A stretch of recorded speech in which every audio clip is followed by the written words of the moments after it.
L'immigration est un phénomène qui touche de plus en plus de personnes dans le monde.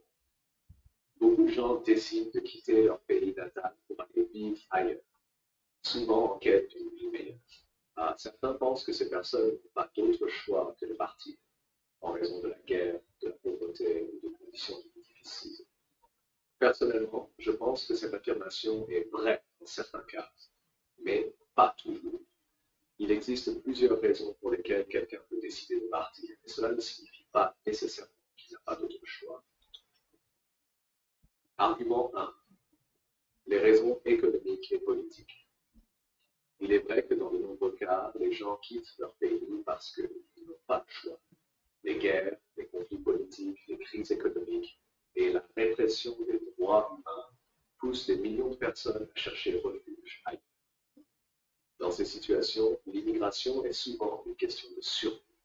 Prenons l'exemple des réfugiés syriens qui ont fui leur pays à cause de la guerre civile.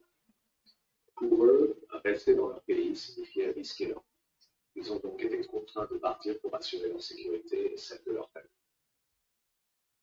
Argument 2, les choix personnels et les aspirations. Cependant, il existe aussi des personnes qui émigrent par choix. Ce n'est pas toujours une question de survie, mais plutôt de chercher de meilleures opportunités ou d'explorer de nouvelles cultures.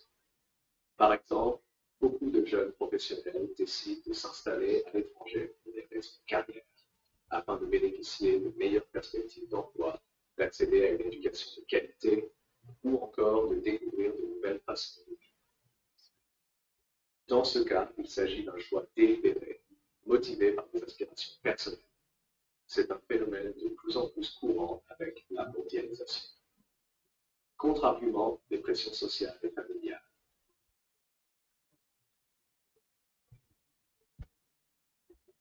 Il est également important de prendre en compte les pressions sociales et familiales qui peuvent influencer la décision d'émigrer.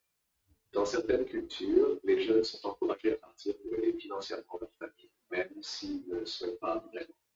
Ces personnes peuvent alors se sentir obligées de partir, même si elles auraient préféré rester. On peut donc dire qu'elles n'ont pas véritablement le choix.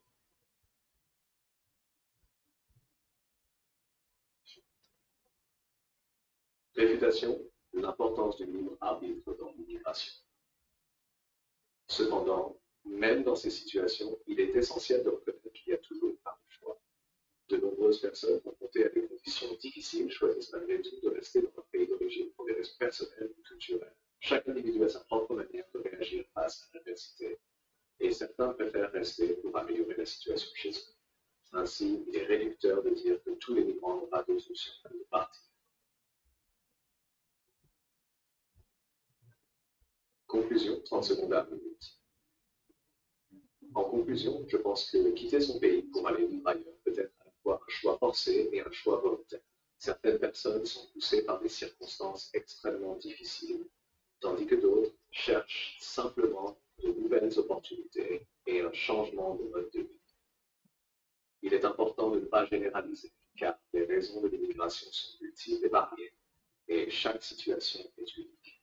Cela nous invite à être plus compréhensifs et ouverts vis-à-vis des personnes qui choisissent de migrer, quelle que soit leur motivation.